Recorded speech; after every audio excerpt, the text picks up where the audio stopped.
Bien, merci. Bonsoir plutôt à toutes et tous. Michel et moi tenons à remercier la bibliothèque interuniversitaire de la Sorbonne, les éditions également, pour l'intérêt porté à ce manuscrit et puis à cet ouvrage. L'opportunité aussi donnée finalement de venir le présenter, puis plus largement pour nous de parler un peu de la Nouvelle-Calédonie et de son histoire. C'est un peu notre habitude, on fait ça un peu tout le temps, mais c'est vrai qu'on le fait à 22 000 km d'ici et aux antipodes, le sujet reste souvent lointain et peu abordé. Donc on nous a demandé de nous présenter avant. Donc forcément, je vais commencer, Michel se présentera après. Alors moi je suis calédonien, je suis né à Nouméa, mes parents sont nés à Nouméa, mes grands-parents sont nés à Nouméa, mes arrière-grands-parents sont nés à Nouméa, enfin bref, dans un petit territoire du Pacifique et très éloigné de la France. J'ai fait des études d'histoire de l'art et d'archéologie ici même, dans cette magnifique maison à Paris 4, puis à Paris 1. Je suis rentré au pays ensuite, comme on dit chez nous, pour ma recherche de thèse en préhistoire océanienne, et j'étais à l'époque archéologue attaché de conservation au musée de Nouvelle-Calédonie. Pendant 10 ans, j'ai fouillé un petit peu partout sur l'archipel, et puis comme j'avais fait beaucoup d'archéologie historique dans le cadre de mes études, on m'a assez vite dépêché sur des chantiers, outre la préhistoire, mais datant de l'époque coloniale, des missions chrétiennes, des sites militaires, des sites du bagne, ou des installations industrielles. Ensuite, j'ai été recruté comme maître de conférence à l'université de la Nouvelle-Calédonie, il y a une dizaine d'années, mais j'ai été recruté pour la filière d'histoire. Et donc, puisque l'université est de taille modeste, on a 3000 étudiants à peu près, et donc une filière d'archéologie stricto sensu n'existe pas, ce qui fait que j'ai continué à produire de la donnée archéologique, mais j'ai aussi fait un gros travail de conversion thématique en explorant finalement de l'histoire de l'art que j'avais aussi à enseigner. Et donc les projets de recherche se sont petit à petit présentés. Aujourd'hui, moi, je suis ancré un peu à la croisée de ces trois disciplines que sont l'histoire de l'art et l'archéologie, dans cet environnement géographique et culturel qu'est l'Océanie, en particulier le Pacifique Sud. Et ce profil un peu flou m'a permis de soutenir une habilitation à diriger des recherches avec la direction de Bertrand Tillier, qui est là ce soir et que je remercie pour sa présence, en juin dernier, il y a 6 mois aujourd'hui. C'est mon demi-anniversaire. Alors accessoirement, j'ai aussi des ancêtres au bagne, des condamnés. Il y a Thomas Boucher, Augustin Vincent, et aussi un surveillant, Alexandre Charpentier, qui est arrivé en 1868 par le 9e convoi, sur 75 convois de Forçat. Donc j'ai un espèce de lien généalogique finalement à l'histoire pénitentiaire, mais c'est pas ça qui m'a finalement fait m'intéresser au bagne, pas du tout. Ce sont les sites, les constructions, les aménagements, et puis les objets d'art et d'artisanat que les bagnards fabriquaient, la camelote. Et c'est par ce biais-là que j'ai appris finalement à manipuler l'objet historique qu'est le bagne. Alors en 2021, pour les 150 ans de la Commune de Paris, étant donné qu'il y a des liens importants entre l'histoire de la Commune de Paris, en réalité de sa répression, et l'histoire de la Nouvelle-Calédonie, le Cercle des musées de la ville de Nouméa m'avait proposé de donner une conférence. Alors j'avais accepté un peu à reculons, je vous avoue, parce que j'avais beaucoup de choses à faire. Et puis je m'étais dit, il y a un sujet facile, c'est explorer la carrière d'Émile Giffaux, qui était un communard qui a été condamné aux travaux forcés et qui était dessinateur cartographe. Il a fait toute une carrière de dessinateur cartographe pour Hachette, il a travaillé pour Élisée Reclus, notamment, bien sûr, et géographe très connu. Et je me souvenais que Giffaux avait été un ami de Gaston d'Acosta, et que dans l'ouvrage de Gaston d'Acosta, La Commune vécue, qui date du début du XXe siècle, il y avait des mentions d'Émile Giffaux. Alors je me suis replongé dans ce texte, et puis, au hasard de la lecture de ce texte, il y a un passage de Gaston d'Acosta qui a attiré mon attention. Alors je vous le lis, je cite donc « Quelques-uns de mes compagnons de bagne ont publié, sous des titres divers, le récit de leur longue et injuste infortune. Ces récits, en somme, n'ont pas fait grande impression sur le public. Non seulement ils sont écrits avec une colère exagérée, mais surtout avec la volonté maladroite et fatigante des auteurs d'exhiber leur chaîne et d'intéresser le lecteur à leur seule personnalité, justifiant ainsi une fois de plus cette pensée de Proudhon que dans cet ordre d'idées, les martyrs sont aussi insupportables que les bourreaux. C'est terrible. Hein. Et il rajoute « Le seul document qui se distingue dans le tas, d'abord parce qu'il est écrit d'une plume alerte, ensuite parce qu'il est profondément vrai et donne une impression pittoresque de l'ancien bagne de Toulon et du nouveau bagne de Calédonie, c'est celui d'Alphonse Imbert. Commencé en feuilleton dans l'Intransigeant, il fut malheureusement interrompu et n'a jamais été terminé. On ne peut le consulter que dans les rares collections de ce journal, à la Bibliothèque nationale. C'est une série de tableaux de premier ordre. » Moi qui me targuais d'avoir lu à peu près tous les récits de Forçat, force est de constater que le récit avait disparu, quoi. Alors j'ai exploré l'Intransigeant, qui est aujourd'hui évidemment entièrement numérisé en ligne sur Gallica, ce qui m'a permis de retrouver assez vite, effectivement, 47 livraisons d'un récit paru entre décembre 80 et mars 1881 sous le titre « Les Républicains au bagne ». Et Alphonse Imbert y développait dans un style très fourni le sujet des camps pénitentiaires de Saint-Louis et de Montravel, donc au sud de Nouméa et en réalité en périphérie de Nouméa, sur la Grande Terre. Alors l'apport pour la connaissance historique du bagne calédonien était évident, et j'en parlais à Louis-José Barbançon, qui est là ce soir, grand spécialiste du bagne calédonien s'il en est, et José me conseillait de me rapprocher de Michel pour l'édition de ce petit texte. Mais en réfléchissant, contrairement à ce que Dacosta disait, il n'y avait pas mention de Toulon du tout dans les livraisons de l'Intransigeant. Et c'est à ce moment-là que Michel allait me donner finalement la solution de tout ça. Vas-y, je te laisse te présenter. Oui, donc je me présente maintenant. Moi, je ne suis pas calédonien d'origine comme Louis. Cependant, je peux dire que j'ai connu avant sa naissance ce qu'on pourrait appeler l'ancienne Nouvelle-Calédonie, ou si on peut dire, ou bien peut-être encore, on peut reprendre le titre du fameux livre de Louis-José, Le pays du non-dit. On peut dater de 1990, je pense, donc après les événements de 1981-1989, une rupture, ou plutôt une nouvelle perspective, dont 2 manifestations qui ont eu lieu à cette date témoignent. 1. L'exposition d'art kanak intitulée De Jade et de Nacre. 2. La pièce de théâtre, la représentation d'une pièce de théâtre intitulée Ceux d'en face. L'exposition de Jade et de Nacre peut être considérée comme l'aboutissement d'un mouvement initié par Jean-Marie Djibaou en 1975 avec le festival Mélanosia 2000, dont le but était de faire connaître la culture et l'identité kanak par les chants, les danses, le théâtre, l'artisanat et l'art. À côté, le titre de la pièce de théâtre, Ceux d'en face, désigne ceux d'en face, les condamnés qui sont à l'île Nou, en face de la ville de Nouméa. C'est sur cette île, en effet, rattachée maintenant à la ville depuis 1972 par une digue et renommée Nouville, c'est sur cette île, alors, au lieu du bagne, qu'étaient concentrés les condamnés. Actuellement, on y trouve l'Université de la Nouvelle-Calédonie, d'autres écoles et administrations, ainsi que les archives de la Nouvelle-Calédonie. Donc, pour en revenir à cette pièce de théâtre, elle remettait à jour un pan de l'histoire de la Nouvelle-Calédonie qu'on avait voulu jusqu'alors occulter. Ces 2 mouvements parallèles de redécouverte se sont depuis lors développés. Le magnifique centre culturel Jean-Marie Djibaou, œuvre de l'architecte Renzo Piano, a été construit et on peut dire qu'il est le conservatoire de la culture kanak, qui a recueilli les témoignages et mis en valeur les coutumes, les langues et les contes et autres manifestations. Pour la connaissance du bagne, une même effervescence s'est manifestée. Certains Calédoniens qui ignoraient leurs origines pénitentiaires ont fait des recherches. D'autres ont affirmé en public ses origines. L'établissement des archives calédoniennes a favorisé ces recherches. Des ouvrages divers sur le bagne de la Nouvelle-Calédonie ont été publiés. Le plus remarquable est le mémorial du bagne calédonien en 2 tomes. Alors, il y a le premier tome ici présent. Donc, cet ouvrage est donc de notre ami Louis-José.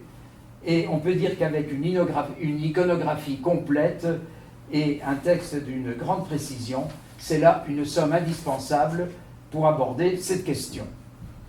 Un petit regret cependant, Louis-José ne connaissait pas encore le texte d'Alphonse Imbert quand il a écrit cet ouvrage. Je dis maintenant quelques mots sur le cheminement qui m'a amené à Alphonse Imbert. J'étais professeur de collège et dans ce contexte de découverte du bagne que je viens de décrire précédemment, participé aux classes patrimoine. Cela consistait, dans ces années 90, à rester en résidence 1 ou 2 semaines sur le site pénitentiaire de Fort-Terrain-Bas qu'on avait décidé de restaurer. Et j'ai le plaisir de compter ce soir parmi vous une ancienne élève de cette classe patrimoine qui a justement participé à tout cela.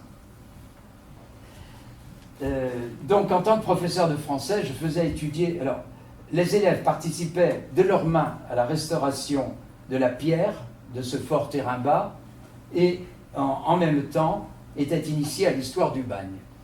Et en tant que professeur de français, je faisais étudier des textes divers sur le sujet.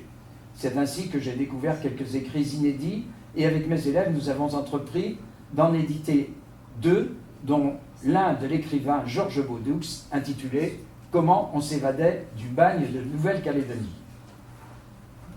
Arrivé en Nouvelle-Calédonie, âgé de 4 ans, avec sa mère et son père, surveillant de bagne, cet autodidacte a tout connu du pays d'alors. Le bagne, les canaques, les activités de pêche et de chasse, l'élevage du bétail, l'exploitation des mines de nickel et de chrome. Fort de ces expériences, il a écrit, principalement à partir de ses 50 ans, nombre de nouvelles et de contes qui touchent à tous les aspects du pays. Parallèlement, j'ai fait un mémoire de DEA sur les romans calédoniens d'Alain Lobreau, qui aborde souvent indirectement, mais qui aborde quand même la question du bagne. Alain Lobreau, certainement l'auteur calédonien le plus connu, parce qu'il a été collaborationniste et qu'il a joué un rôle important dans le journal Je suis partout. Lorsque j'ai pris ma retraite, j'ai continué cette quête et publication de textes inédits.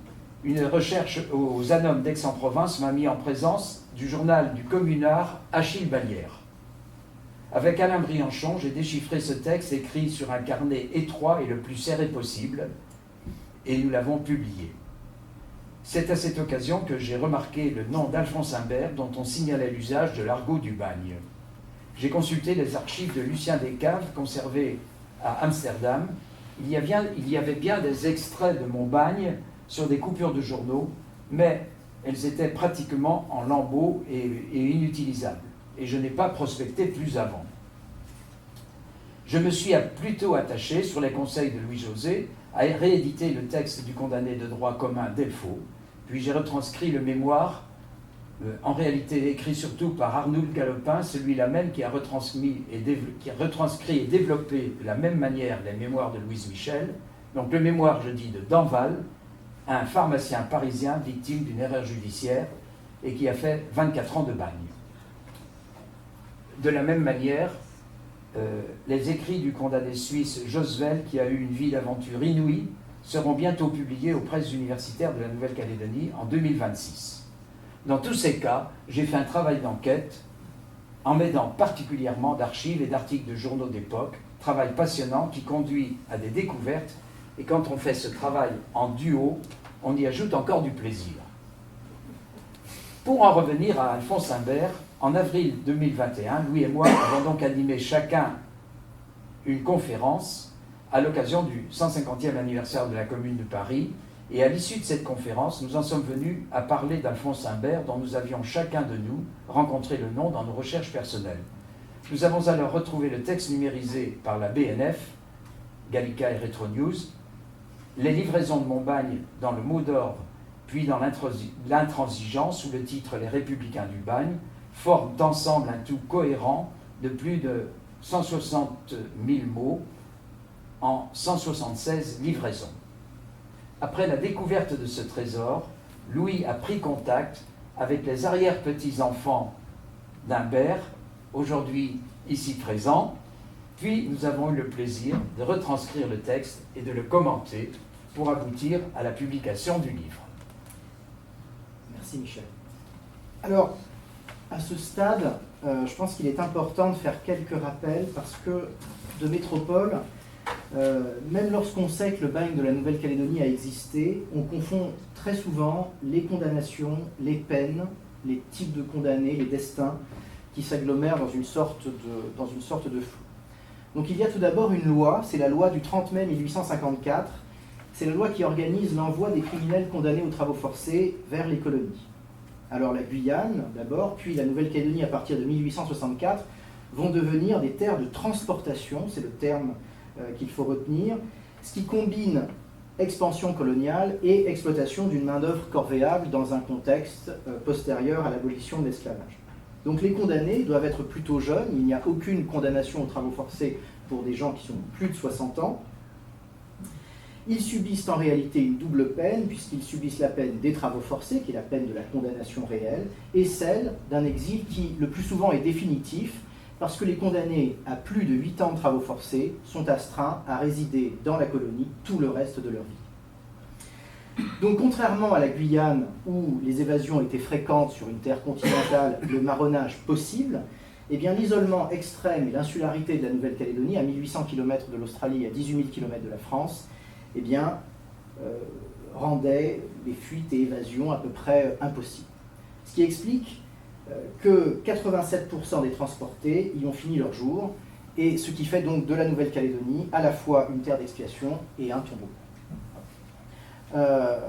La colonisation pénale, elle est présentée comme un outil de peuplement et de réhabilitation. Elle assigne les forçats, qui sont qualifiés d'ouvriers de la transportation, aux travaux les plus rudes, parce que c'est inscrit ainsi dans la loi. La loi du 30 mai 1854 stipule que les condamnés sont affectés, je cite, aux travaux les plus pénibles de la colonisation, et selon un idéal qui est finalement très officiel, voulu par le législateur, c'est-à-dire les régénérer par le labeur et en faire ensuite des colons modèles.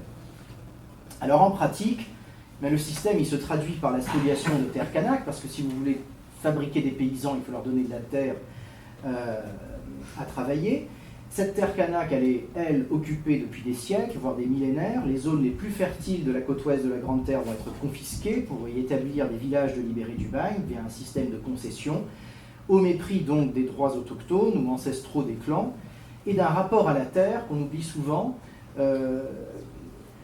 en tout cas dont on oublie souvent le fait qu'il est fondé non pas sur la propriété, mais sur l'appartenance. C'est-à-dire c'est l'adage, vous savez, qui dit c'est pas le clan qui possède la terre, c'est la terre qui possède le clan. Ce qui est très différent d'une vision européenne du rapport au foncier. Donc, ces condamnés au bagne, on les appelle les transportés. Ils sont 21 460 et ils sont envoyés à la Nouvelle entre 1864 et 1897.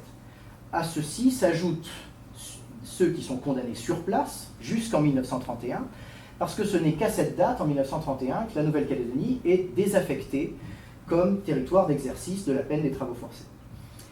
Les transportés sont donc pour l'essentiel des condamnés de droit commun, criminels le plus souvent, condamnés par des cours d'assises, par des conseils de guerre parfois, pour des vols aggravés, des meurtres ou des assassinats. Le travail des condamnés alimente un système pénitentiaire qui, lui, est en recherche d'autarcie, puisque le bagne cherche à produire ce dont il a besoin. Alors, il y a des mises en culture, des élevages, des fours, des ateliers, des cuisines, on fabrique des briques, on casse des moellons, etc. Mais le bagne se révèle aussi un consommateur parce qu'il a besoin de tout ce qu'il n'arrive pas à fabriquer. Donc il est aussi un client de la colonie. Donc à la fois par ses achats et à la fois par sa production, eh bien, il est un acteur extrêmement important, un acteur central de la mise en valeur du territoire et un instrument de colonisation par le travail forcé. Donc à l'intérieur de ces pénitenciers, le forçat n'existe plus que par son matricule et son classement disciplinaire. Le modèle reproduit, en tout cas au début, l'organisation des bagnes portuaires de Brest, Rochefort et Toulon, au moins pendant les premières décennies de mise en place, c'est-à-dire au moment du séjour d'Humbert au bagne, avec une hiérarchie des détenus, avec des corvées qui sont planifiées, avec des rations, le pécule, les trafics, les évasions, la surveillance militaire, etc. Et donc dans cet univers, les forçats basent leur stratégie de survie finalement sur un espèce de fragile équilibre entre une discipline imposée et des stratégies de débrouille individuelle.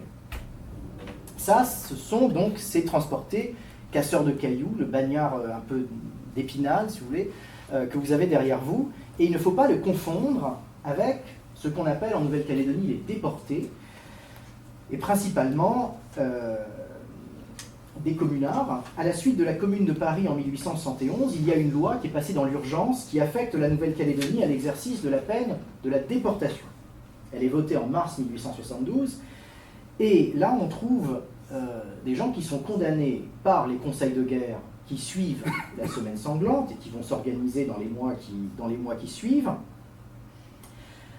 Ces conseils de guerre vont condamner 4200 personnes, en gros, à être envoyées en Nouvelle-Calédonie.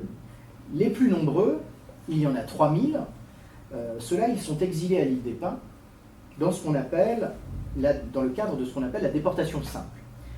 Donc ils constituent pour beaucoup, le public, si vous voulez viser là, c'est la masse ouvrière du mouvement communaliste, les gens qui ont pris l'uniforme pendant le second siège, qui se sont battus contre les troupes versaillaises.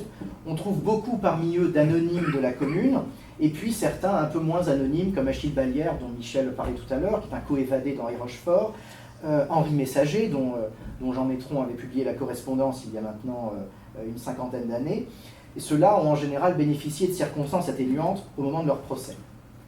Il y a aussi des déportés kabyles, qui sont 85, des insurgés de la Grande Kabylie, ils sont très connus, beaucoup de travaux ont été publiés sur leur sujet, ils sont connus notamment par leurs photos à l'île des Pins qui sont assez saisissantes. Et ça, c'est pour donc cette population de déportés simples à l'île des Pins. Ensuite, il y a un peu moins d'1 millier, ils sont 945 communards à être envoyés à la presqu'île du Causse dans le cadre de ce qu'on appelle la déportation à l'enceinte fortifiée.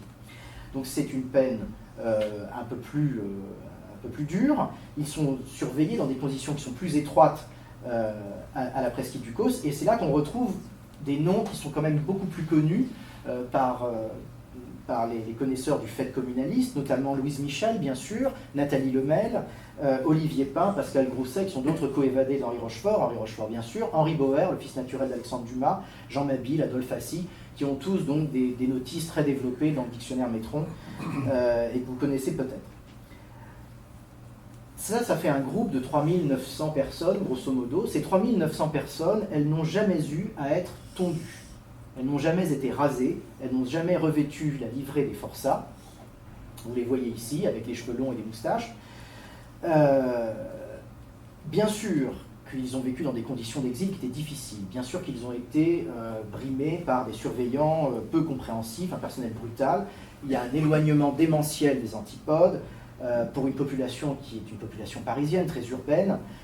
Une nature inconnue, peu fertile pour des gens qui ne savent de toute façon à peu près rien de l'agriculture et de la paysannerie, des paysages qui n'ont pas réussi à les séduire, ça c'est le moins qu'on puisse dire, un épouvantable ennui. Enfin, l'ensemble de ces facteurs ont été les moteurs d'un désœuvrement terrible, il y a énormément de suicides parmi les déportés, et leur seul espoir s'est cristallisé pendant de nombreuses années dans le terme d'amnistie. Et enfin, pour arriver à ce nombre de 4200, eh bien, il manque en gros 300 personnes. Ces 327 derniers condamnés par les conseils de guerre de Versailles, eh bien, eux, ils n'ont pas été condamnés à la déportation. Ils ont justement été condamnés aux travaux forcés, c'est-à-dire à la catégorie précédente que je détaillais. Et dans la hiérarchie des peines, eh bien, cette condamnation aux travaux forcés, elle s'explique parce que c'est ceux qu'on n'a pas fusillés. Dans la hiérarchie des peines, la peine capitale, c'est donc évidemment la peine de mort, et immédiatement en dessous de la peine de mort, ce sont les travaux forcés à perpétuité. Et en dessous des travaux forcés à perpétuité se trouve la peine de la déportation, avec ces deux échelons, qui sont la déportation simple et la déportation à l'enceinte fortifiée. Et en dessous de cela se trouvent les travaux forcés à temps. Ce qui veut dire que parmi les communards qui ont été envoyés au bagne, qui ont été condamnés aux travaux forcés, eh bien, se trouvent les gens les plus fortement compromis qui ont échappé au poteau de Satory. Donc des gens qui ont été commués, par exemple, c'est le cas de Gustave Marotteau, ou des gens comme Humbert qui ont frôlé de près la condamnation à mort. Et c'est pour ça, certains d'entre eux aussi n'ont pas forcément bénéficié des appuis suffisants. Il n'y a aucune femme, par exemple, aussi non plus dans cette cohorte.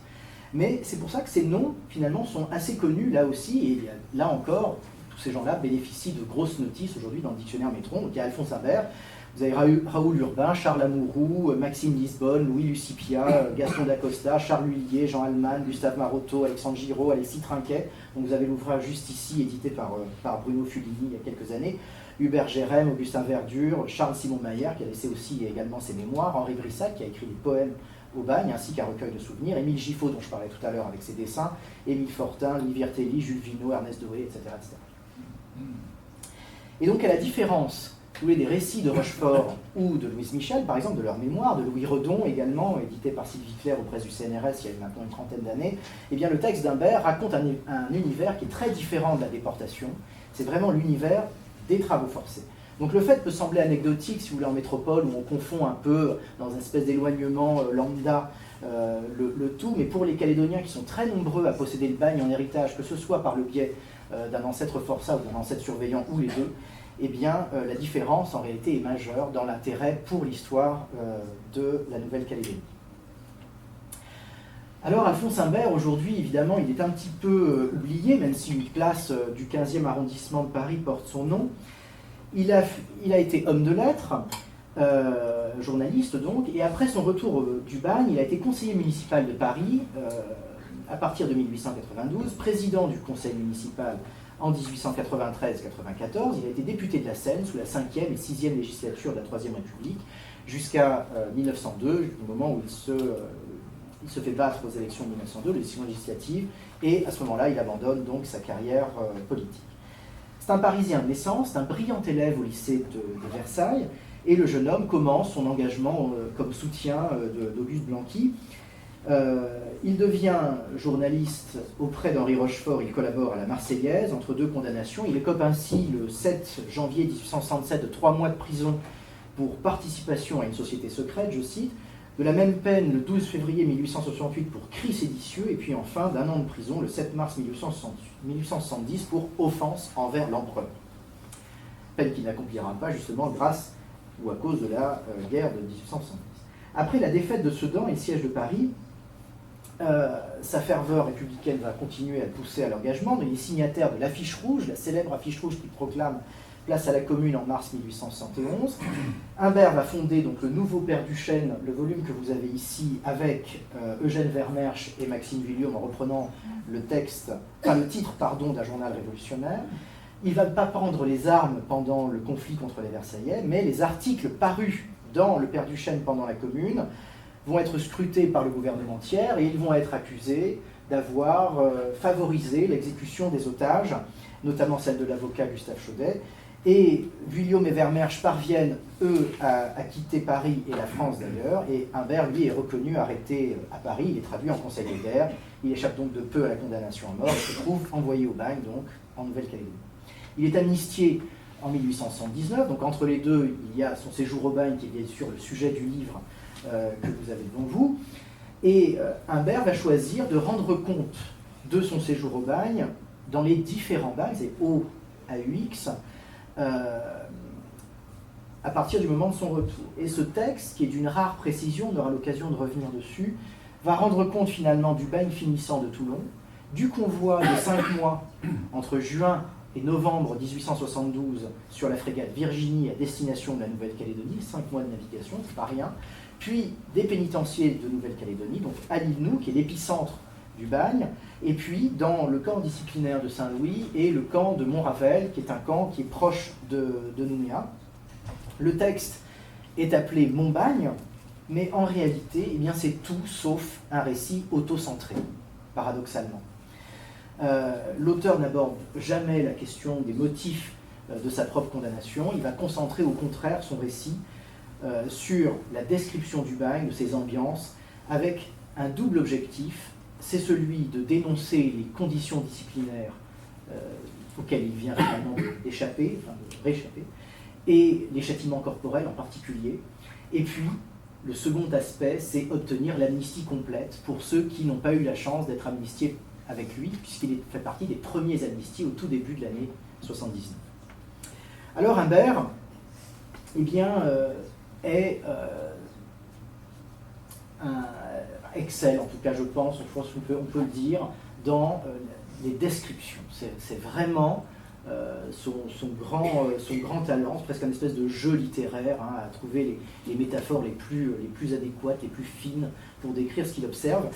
Et donc, il traite en tableaux successifs, finalement, les décors et ambiances du quotidien. Alors, à titre d'exemple, parce qu'on ne peut pas en lire un trop grand nombre ce soir, mais Michel va vous lire le passage à la salle d'anthropométrie à Toulon, avec donc le signalement des forçats, qui est un espèce de passage obligé à l'entrée au bagne. Le signalement au bagne n'a, pour ainsi dire, rien de commun avec la puérile formalité dont les officiers publics bons enfants font précéder la délivrance d'un passeport ou d'un permis de chasse. Les bouches moyennes, les fronts ordinaires et les mentons ronds n'y jouent qu'un rôle très secondaire. C'est une description de l'individu fouillée, minutieuse, qui, consigné au dossier du forçat, non seulement le suivra désormais partout et servira, en cas d'évasion par exemple, à établir indéniablement son identité, mais encore pourra fournir à la justice d'utiles indications sur son passé. Il n'est pas rare, en effet, qu'après un signalement bien fait, un forçat reconnu à certaines particularités physiques soit appelé à répondre de crimes antérieurs à la répression desquels il avait jusqu'alors échappé. Aussi, le chef de la salle 3, celle qui reçoit tous les arrivants, semble-t-il profondément pénétré de l'importance de ses attributions. On tend un bras, puis l'autre. Le corps tout entier y passe, jusqu'au dernier orteil. Chaque fois qu'il faut faire un mouvement, déplacer un membre, se tourner, la baguette se lève, fouette l'air et trace sur la peau frissonnante un sillon rouge. Chaque lentille est inventoriée, chaque verrue dépeinte, quand chaque cicatrice est notée avec ses dimensions, sa couleur, sa direction et la place qu'elle occupe quand toutes les tâches sont comptées, le signalement n'est pas encore complet.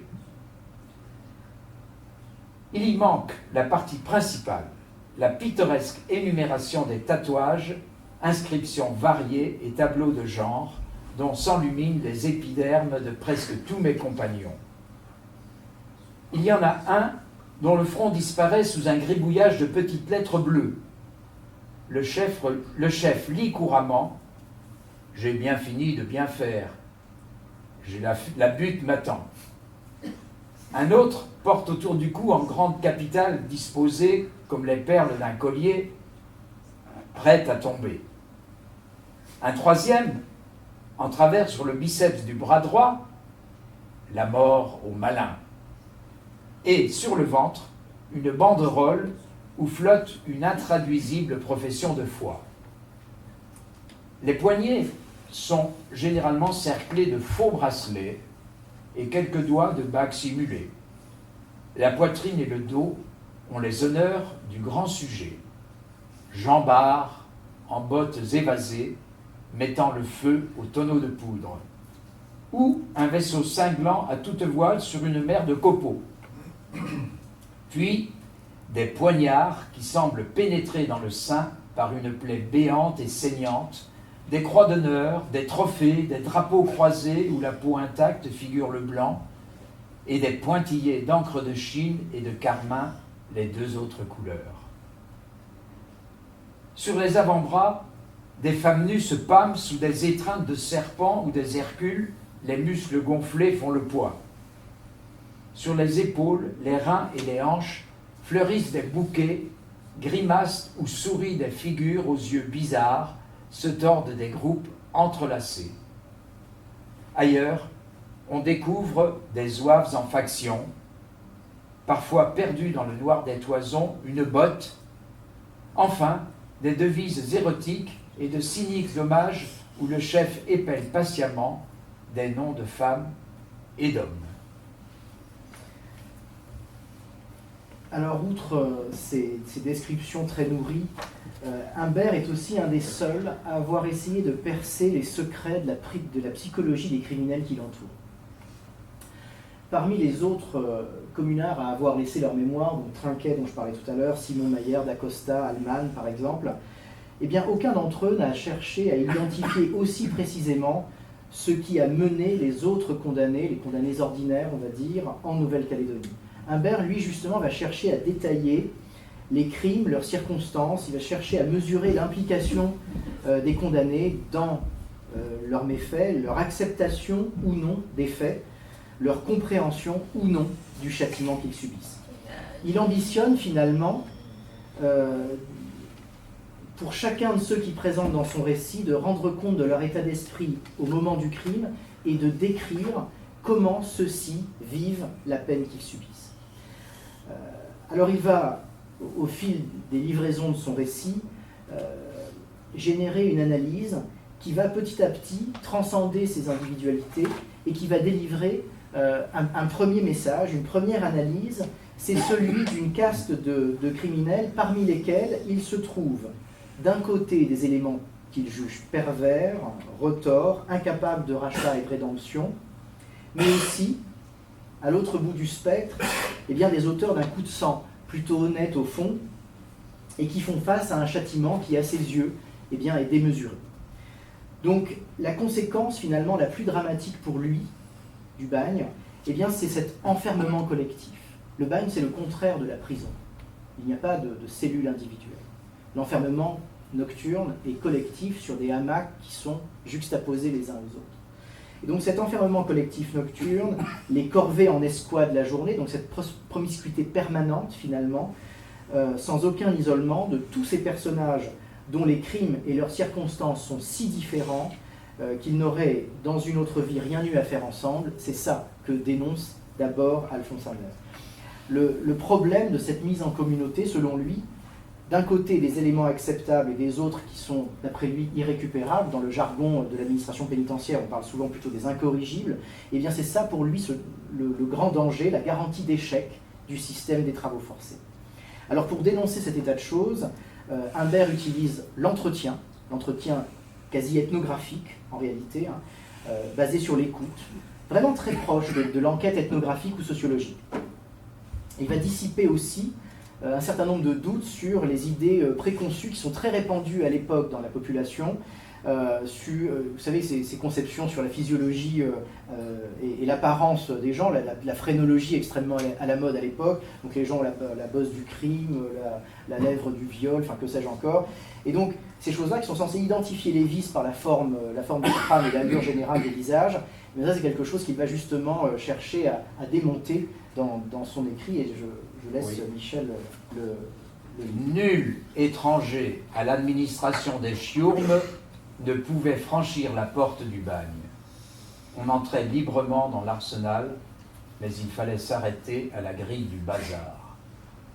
Une fois, un quidam ventripotent à gros favoris poivre et sel, qui nous contemplait depuis quelques instants avec des grimaces témoignant de la plus profonde aversion, s'écria, en nous désignant par un geste empreint de la majesté chère à Joseph Prudhomme, « Comme tous ces gens-là portent bien sur leur physionomie patibulaire la trace des vices hideux et des passions abjectes qui, de crime en crime, les ont conduits au bagne. » Et avec une éloquence de substitut requérant au nom de la morale publique, il continua sur ce ton 5 bonnes minutes, nous portraiturant à tour de rôle et faisant au passage nos biographies, comme si notre passé n'avait pas de secret pour sa perspicacité et s'inscrivait en signe visible pour lui seul sur nos fronts.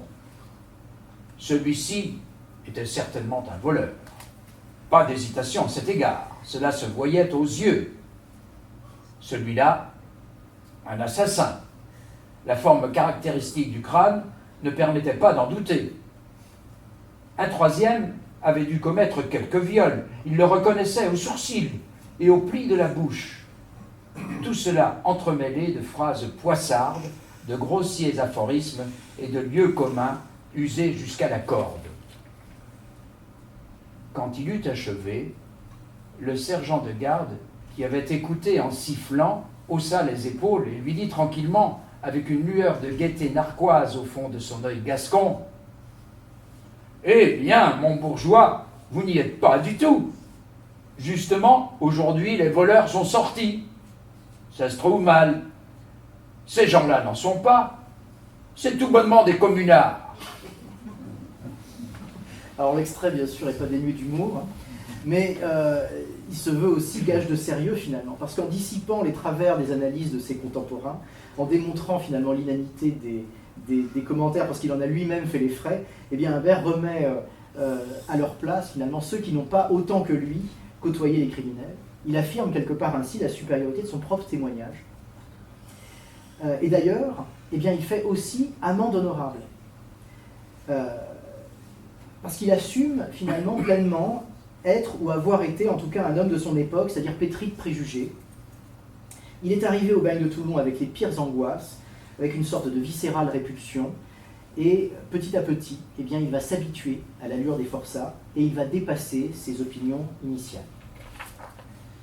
Mais il est certain que très vite chez moi, très vive chez moi, dans les premiers jours qui suivirent mon entrée au bagne, cette répulsion s'atténuait peu à peu avec le temps. Soit que, par l'effet d'une sorte d'optique morale, la longue contemplation des mêmes laideurs physiques en eût adouci l'horreur, soit qu'une observation plus attentive des êtres étranges qui m'entouraient m'eût conduit à une appréciation plus juste de tout ce qui les concernait, il me semblait que je ne retrouvais plus aussi visible sur les traits de mes compagnons les stigmates de flétrissure dont j'avais été si frappé quand je les avais considérés pour la première fois. Bien souvent, en les regardant grouiller sous mes yeux, la foule loqueteuse et bariolée des 800 forçats au milieu desquels je vivais, je me suis posé cette question. Si l'on prenait au hasard, dans quelque lieu que ce fût, 800 hommes de tout âge, de toute vie, de toute condition, qu'on les dépouilla de leurs habits, de leurs barbes, de leurs cheveux, qu'après avoir grotesquement zébré leurs crânes, défigurés et déjà méconnaissables, on les obligea à revêtir cette immonde livrée de pitre que, la chaîne aux pieds, humiliés, tremblants, frissonnants, les épaules basses et le regard fuyant, on les amena sous le bâton dans cette même salle et qu'ils y prissent la place de ceux-ci. La cohue nouvelle différerait-elle beaucoup par l'aspect de l'ancienne? Et j'étais tenté de me répondre non. Je ne voyais pas non plus que, du moins en apparence, un écart aussi large que je l'avais d'abord imaginé séparât leurs mœurs de celles des autres hommes. Je m'attendais à des différences plus profondes touchant au fond même de l'homme, à sa primitive nature, et j'étais étonné surtout de la douceur et de l'aménité relative que je voyais régner dans les relations des forçats entre eux. Rien, en somme, qui dépassât de beaucoup les limites de la corruption vulgaire et révéla le peuple de monstres que j'avais rêvé. Alors, contrairement aux visiteurs du bagne, officiels ou occasionnels, qui sont chapeautés, qui sont orientés, guidés par l'administration pénitentiaire et qui racontent leur visite du bagne, eh bien Alphonse Imbert, lui, il se trouve évidemment jeté au milieu des forçats, il partage leur quotidien, il devient leur poteau, parce qu'il apprend l'argot justement, il devient expert dans la manipulation de cette langue particulière. Il est condamné aussi aux travaux forcés à perpétuité, et donc lorsqu'il fait des entretiens avec les forçats et qu'il leur pose des questions pour prendre des notes, eh bien cette condamnation aux travaux forcés à perpétuité, quelque part, ça protège les forçats. Il n'a aucune chance de sortir du bagne, il est condamné aux travaux forcés à perpétuité. Donc à partir de ce moment-là, les forçats révèlent tout un tas de choses par rapport à ce qu'ils disent aux visiteurs occasionnels qui viennent enquêter sur eux. Et donc cette confiance que les condamnés lui accordent lui permet de constituer un corpus de données orales qui est tout à fait unique. Et aujourd'hui, eh bien finalement, la démarche d'entretien sociologique qui est la sienne, on pourrait la qualifier, on dirait volontiers que c'est une démarche, que c'est une méthode qualitative, que c'est une démarche qui est inductive, de compréhensive aussi, et des entretiens qui sont en fait des entretiens semi-directifs. C'est un peu la méthodologie employée. Et dans son cas, eh bien, il faut aussi comprendre que ce besoin de documenter le bagne vient aussi d'un mécanisme de survie, c'est-à-dire que étudier une population à laquelle on refuse d'appartenir, c'est par définition y plonger pour mieux s'en extraire, pour mieux s'en distancier en tout cas. Et il va construire petit à petit sur le sujet des forçats et de leur relation au crime une analyse que la qualité du corpus constitué, c'est-à-dire des données obtenues par immersion, peut permettre, peut soutenir en tout cas, et que la distanciation mentale opérée peut permettre. Alors à titre d'exemple, et au contraire de ses contemporains qui disent toujours que les forçats justement minimisent leur forfait, Alphonse Imbert prétend qu'au contraire, les condamnés rencontrés ne cherchent aucunement, lorsqu'ils sont interrogés par l'un des leurs, à minimiser leurs crimes. Ils avouent, et même parfois, ils surenchérissent, ils agrémentent leurs récits de détails inconnus, ils témoignent d'autres méfaits insoupçonnés. Et, encore une fois, il apparaît qu'Imbert dit vrai, puisqu'il consigne dans ses notes les circonstances des meurtres, les circonstances des assassinats, des vols avec violence, des effractions, alors qu'il ne pouvait pas avoir accès au dossier matriculaire précis des condamnés, donc ces informations, il ne peut les obtenir que par le témoignage direct des forçats. Aujourd'hui, on possède, nous, de notre côté, les dossiers matriculaires. On a obtenu, au cours de l'enquête et de l'édition des notes, de nombreux dossiers. On a pu comparer les dossiers réels des forçats avec les propos avec les renseignements que fournit Imbert, et la confrontation des deux sources est particulièrement édifiante. On a ce récit qui, lorsqu'il touche au destin précis des hommes, se voit en fait exact, se confond précisément avec les faits énoncés. Alors pour ça, on vous présente nos excuses. Dans ce livre, il y a plusieurs centaines de notes de bas de page, qui très souvent sont des notes de bas de page biographiques avec la vie du forçat en question, qui reprend exactement, qui décrit donc le forçat cité par Imbert.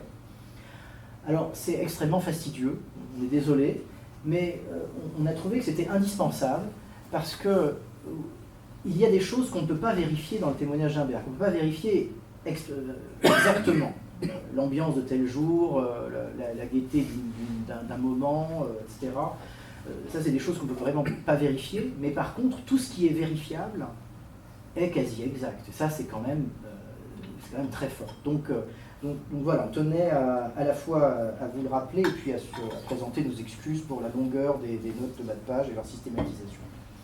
Et donc dans cette série qui se déroule de portrait en portrait, vous avez cette masse hétérogène de condamnés qui se donne à voir, et en même temps que vous avez cette masse hétérogène, il se dégage aussi une sorte de hiérarchie des criminels, plus d'ailleurs que des forfaits, avec au sein du bagne, donc les relations non encadrées par la surveillance vont s'organiser en fonction des personnalités et des parcours des condamnés, avec des crimes qui peuvent être équivalents, mais qui n'ont pas le même poids selon qu'ils ont été commis par un aguerri ou par un novice, par des membres d'une pègre urbaine ou par des gens provenant d'une région rurale perçus comme plus paisibles. Et donc c'est toute une stratification sociale interne au bagne qui se donne à voir sous la plume d'Imbert, avec en haut de la pyramide donc une sorte d'aristocratie du crime. Et donc ça veut dire qu'il existe au bagne, alors, c'est assez classique, mais on voit qu'il existe donc des hiérarchies imposées, qui sont les hiérarchies exogènes, celles qui sont imposées par la surveillance, comme les hiérarchies des peines, qui vont de quelques années à la perpétuité, des hiérarchies des punitions, avec le retranchement de la ration pour quelques jours, jusqu'au châtiment corporel comme la bastonnade, ou l'exécution, bien sûr, la peine capitale existe également. Et puis il existe une hiérarchie endogène, qui est celle des êtres, finalement, avec des seigneurs, qui sont ceux qui appartiennent finalement au milieu du crime depuis leur enfance, avec des gens issus d'un tissu social urbain, le plus souvent, parisien très souvent, des forçats qui semblent mettre un point d'honneur à recevoir les plus lourdes punitions, à trafiquer au maximum, à être les plus rétifs possibles aux règlements officiels, tout en professant une sorte de code d'honneur, de code moral entre eux, qui est à la fois immuable, tout autant qu'il est en fait en réalité éternellement transgressé. Les Parisiens forment en réalité une famille. La plupart formés pour le bagne dans les conservatoires du crime que les gouvernements que le gouvernement entretient sous le nom de maison de correction, gâtée dès l'enfance jusqu'au moelle par la vie commune, les vices prématurés qu'elle développe, les dangereuses traditions qu'elle favorise, et le frottement corrupteur de leur jeune perversité, voleurs et proxénètes de profession, souvent pis encore, ont été, après une longue série de jugements généralement motivés par de menues filouteries, condamnés à des peines relativement faibles, de 5 à 10 ans pour vol qualifié. Quelques-uns seulement, presque tous condamnés pour assassinat et graciés de la peine de mort, usent le soleil avec une pierre ponce. C'est l'expression qui est employée pour dire qu'ils sont au bagne à perpétuité.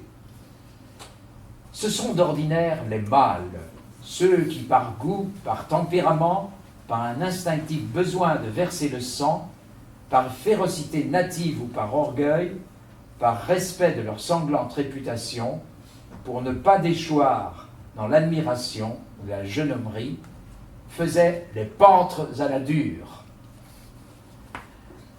Ils se recherchent, frayent entre eux de préférence, s'aident les uns les autres, s'assistent le plus qu'ils peuvent, se rendent mutuellement à l'occasion une foule de petits services, au besoin se témoigneront un véritable dévouement, mais ne se voleront pas moins impitoyablement dès que la chance de dégringoler un amache s'offrira.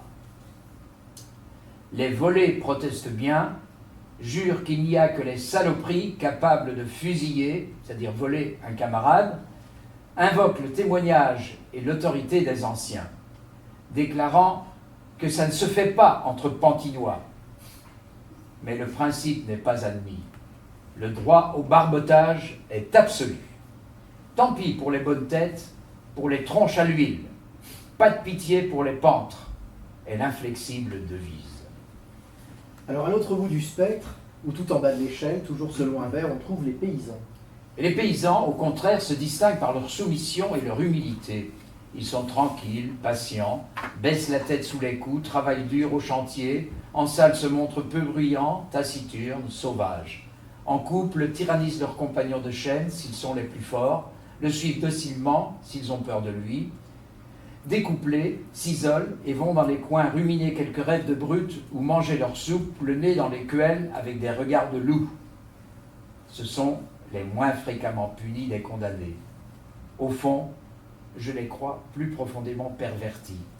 Aussi voleurs que les autres, mais moins audacieux, plus maîtres d'eux, plus réfléchis, mais aussi plus retors, plus vils, plus ignoblement scélérats. S'il y a une dénonciation, presque toujours, elle vient d'eux. C'est surtout chez les paysans que me frappait le contraste dont j'ai parlé entre l'apparente douceur des mœurs et la réelle férocité révélée par les crimes les plus abominables et les plus froidement perpétrés. Alors bien sûr, Humbert est parisien. Donc l'analyse sociologique qu'il produit sur cette dichotomie Paris-Province est assez sensible, elle est assez banale également. Elle est probablement un peu biaisée, je vous l'accorde, notamment par la sympathie à l'égard des malfrats pantinois qu'il côtoie, qui est une sympathie réciproque d'ailleurs, parce qu'il mentionne à de nombreuses reprises dans son récit les services rendus et la camaraderie même qui va s'installer entre les condamnés de droit commun parisiens et les forçats politiques de la Commune.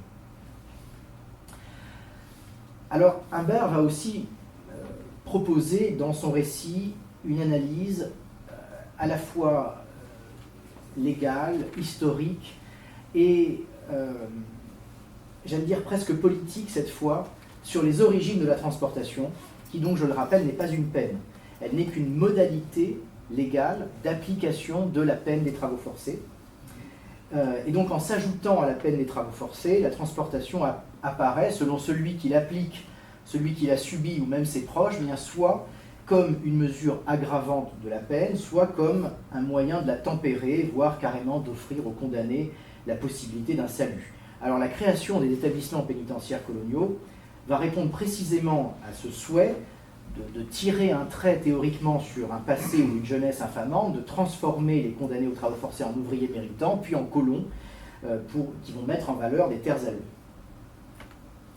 Alors, débarrasser nos ports, nos villes maritimes des dangers perpétuels que crée la présence des forçats, sauvegarder les populations saines de la contagion qui pourrait développer un tel élément de corruption, la France tout entière du retour et surtout de l'évasion des condamnés qui ne franchissent le plus souvent la porte du bagne que pour se livrer à de nouveaux crimes, substituer à une pénalité barbare un nouveau mode de châtiment à la fois plus efficace, plus moralisateur et plus économique, tel était l'admirable programme qu'on se proposait de réaliser par le transport. Humbert va pointer du doigt finalement la philanthropie de bureaucrates derrière le projet des bagnes coloniaux.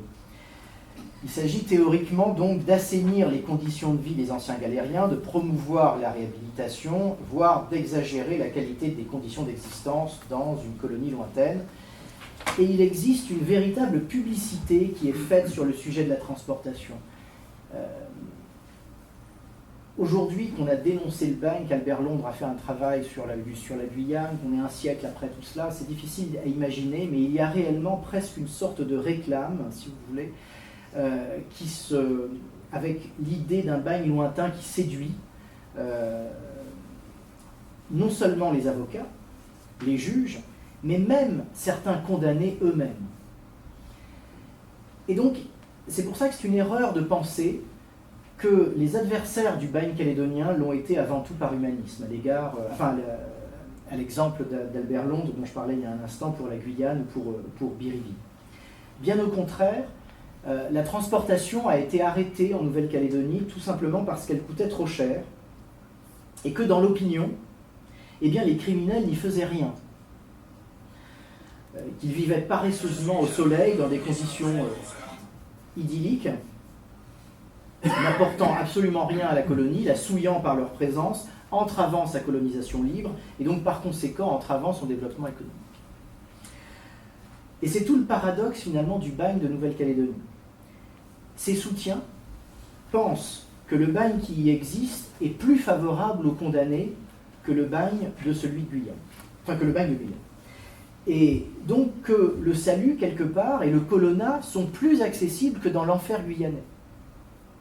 C'est donc, quelque part, un bon bagne utile. Ces détracteurs estiment précisément pour ces mêmes raisons que les forçats sont indignes de la colonie calédonienne. Et donc les visions qui sont pourtant opposées, elles se rejoignent dans une même perception positive de ce territoire qui est dévolu à la transportation. Et donc voilà pourquoi les commentaires apportés de l'intérieur du bagne par les communards, notamment dans ces décennies de mise en place, dans ces décennies période ancienne finalement du bagne calédonien, sont d'une telle importance. Parce qu'on est à une époque de très très grande censure de l'information sur ce qui se produit au bagne. Et donc le quotidien des pénitenciers y est raconté grâce à ces témoignages dans son abomination, avec les brimades, les privations, les retranchements, les mises en cellule, les menaces, les exécutions sommaires, les coups de fusil, les surveillants ivres, les châtiments corporels. Et donc ce sont ces textes, qu'il s'agisse de celui d'Humbert ou de ceux des autres insurgés parisiens, qui vont former des démonstrations, autant de démonstrations finalement contre la bien-pensance d'une époque où ces deux conceptions contradictoires, mais tout aussi fallacieuses, coexistent, c'est-à-dire celle qui est naïve et qui est celle d'une peine qui serait humaine, et celle perverse d'une peine qui serait trop humaine. Donc une fois l'amnistie obtenue, Humbert va se donner pour mission de rendre compte des atrocités du bagne en alertant l'opinion publique sur le fonctionnement des pénitenciers et rentrer en France par la Picardie, par le navire, la Picardie, pardon, il arrive à Brest le 7 septembre 1879. Alors au début du mois suivant, Humbert publie une lettre aux Français qui est écrite par Henri Rochefort, qui est exilé en Suisse à ce moment-là, dont il était collaborateur à la Marseillaise, je vous l'ai dit tout à l'heure. Il assiste aux obsèques également du citoyen Gras, c'est un déporté simple qui a passé plusieurs années à l'île des Pins, qui revient en France et qui décède.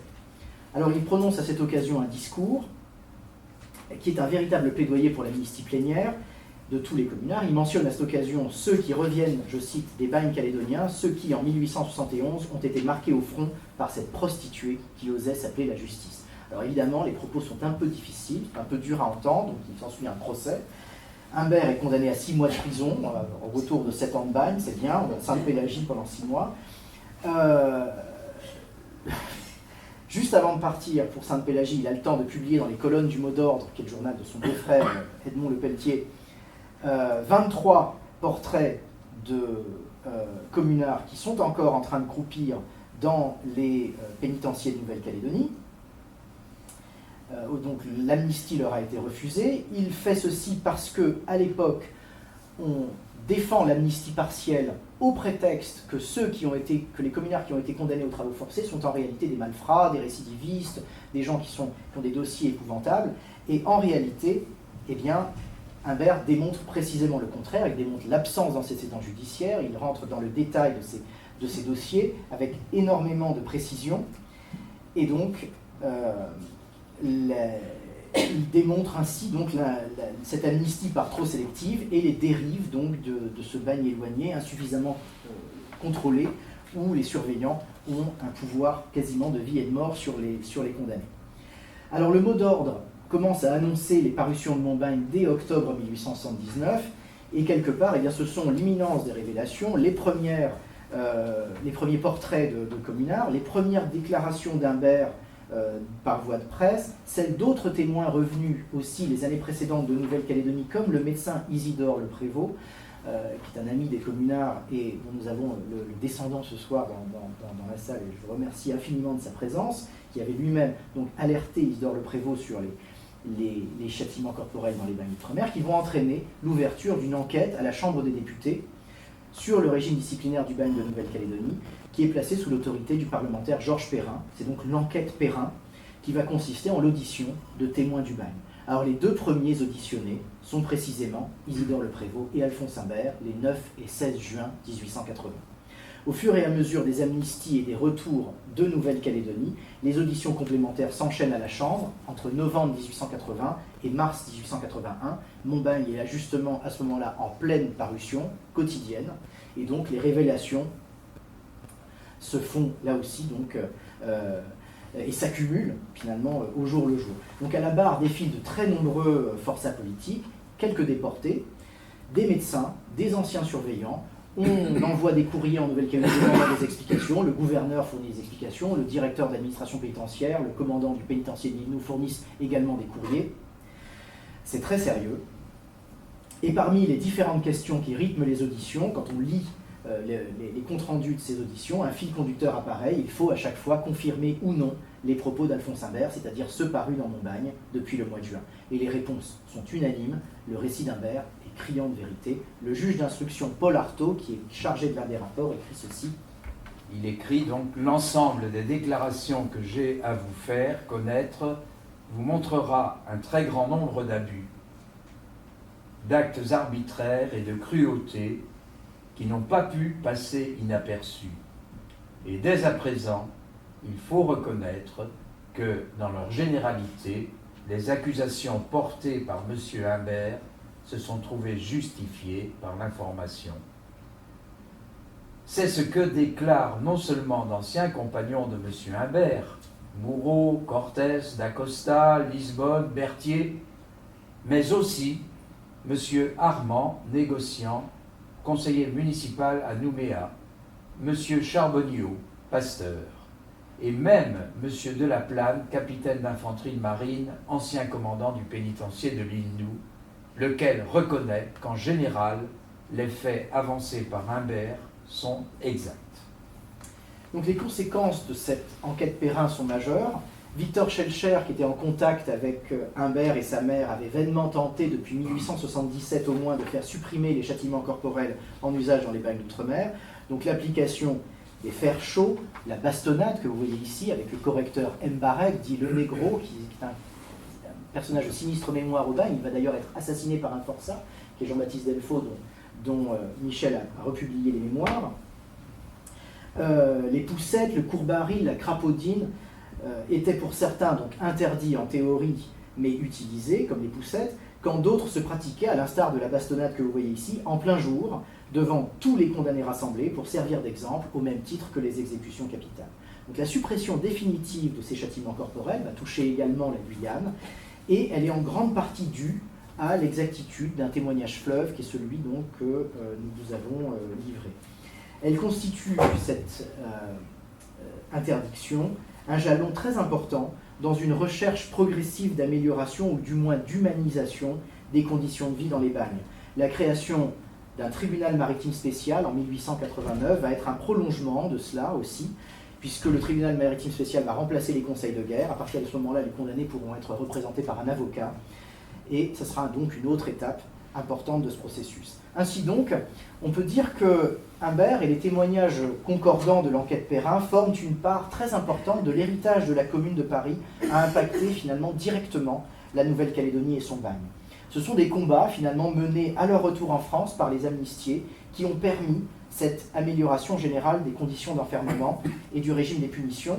Et il faut reconnaître, au vu de la récurrence du thème de la Nouvelle-Calédonie pénitentiaire dans la presse radicale de la fin du XIXe siècle, que ces hommes et ces femmes ont opéré finalement, je dis des femmes parce que Louise Michel écrit aussi beaucoup sur le sujet, notamment dans l'Intransigeant, et cette veille opérée a permis progressivement des modifications et des améliorations. Alors certes, elles ont tardé à se faire sentir, le bagne a sans doute beaucoup trop duré, mais tout de même, ils sont des artisans de certaines améliorations.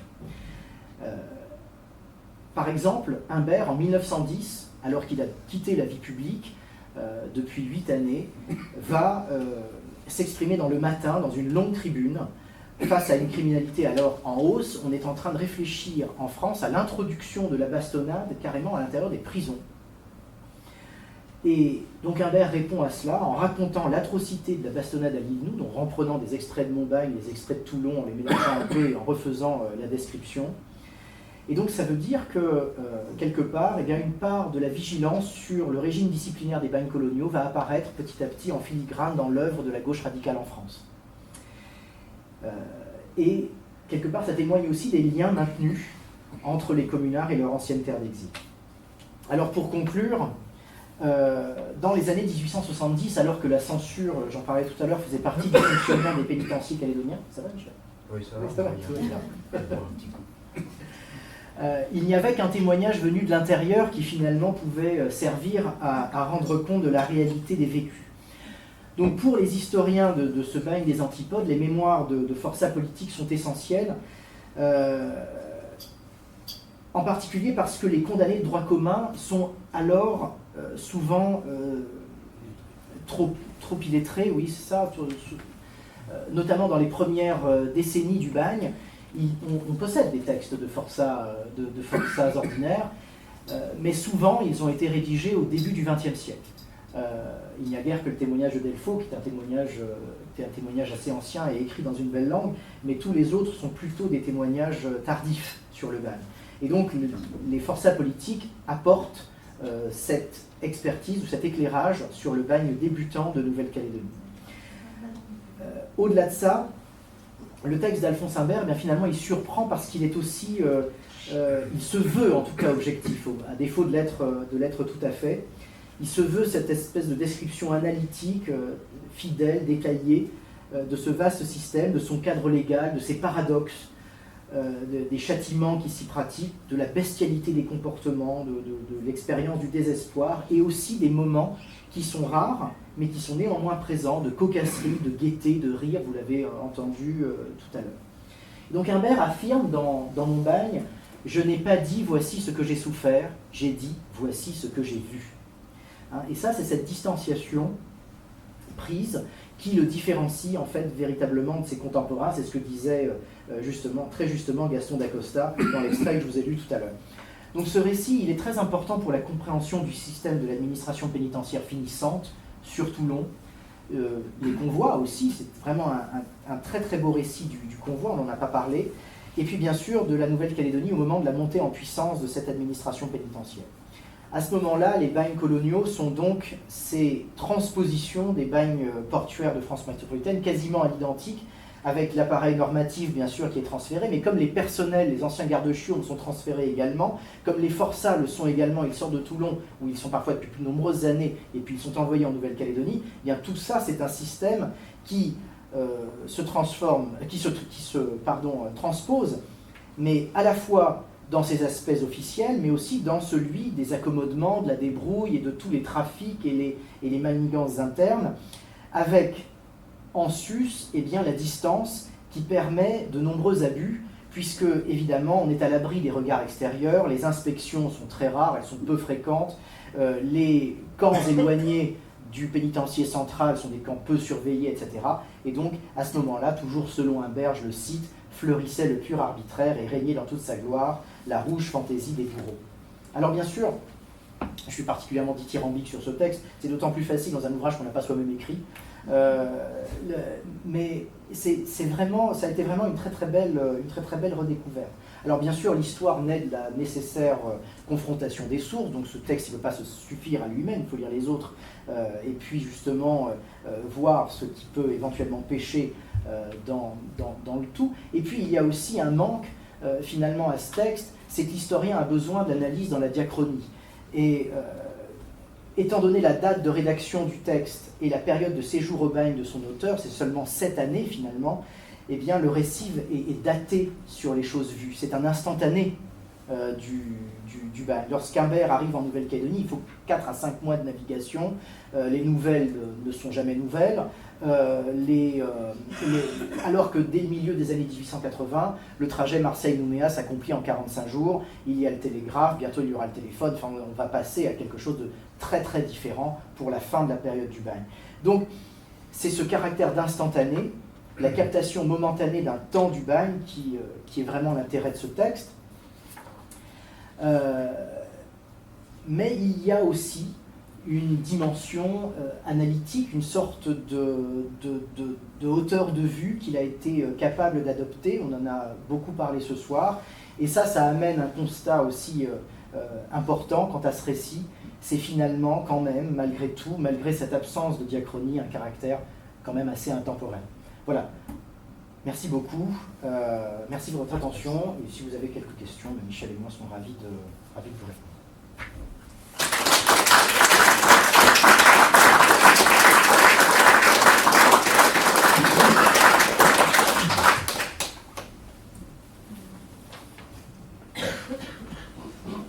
Est-ce qu'il y avait la présence d'aumôniers ou de pasteurs Oui. Qui intervenaient? Tout à fait, oui. Oui. J'ai même peut-être ici un petit extrait de la messe à Saint-Louis. Je crois bien. Un petit extrait.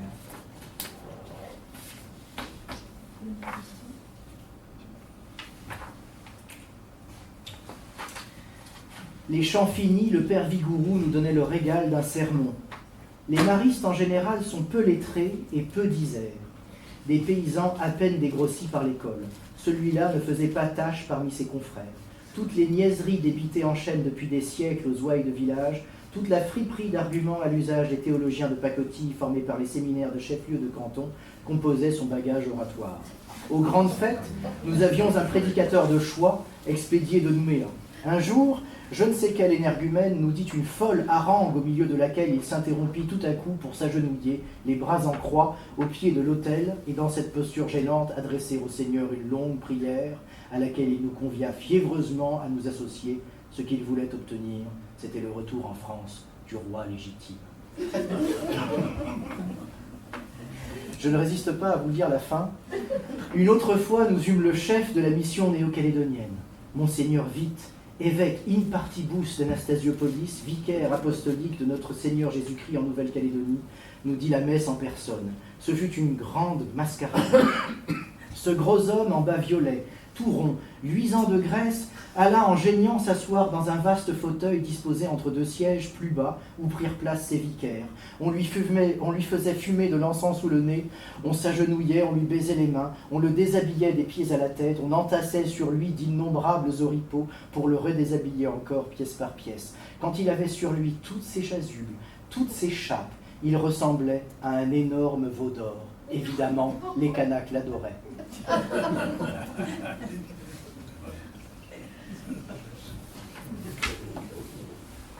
Dire quelques mots. Oui, bien sûr. Michel, tu parlais tout à l'heure des choses. Attends. Pardon. Vas-y. J'ai pas entendu. Excuse-moi. Il aborde bien l'importance de ce texte. Il y a la frustration que j'ai eue quand je l'ai découvert, puisque sur le mémorial, sans jamais citer une fois Humbert, comme on dit chez nous en Nouvelle-Calédonie, j'étais fin colère. Non pas après Louis et Michel, mais après moi, d'être passé complètement à côté de ce témoignage, en tout cas comme l'a bien expliqué Louis, sur le début du bagne calédonien. Moi, je ne vais pas être lent, je vais simplement dire que ce soir-là, j'ai eu l'impression de revenir au fondement de ce que c'est que l'histoire et la recherche historique. D'abord, rappeler, c'est une impalissade, que l'histoire, c'est jamais fini. Quand on croit avoir terminé quelque chose, avoir fait le point, il y a des nouvelles découvertes, on trouve d'autres choses, il y a d'autres approches qui se font.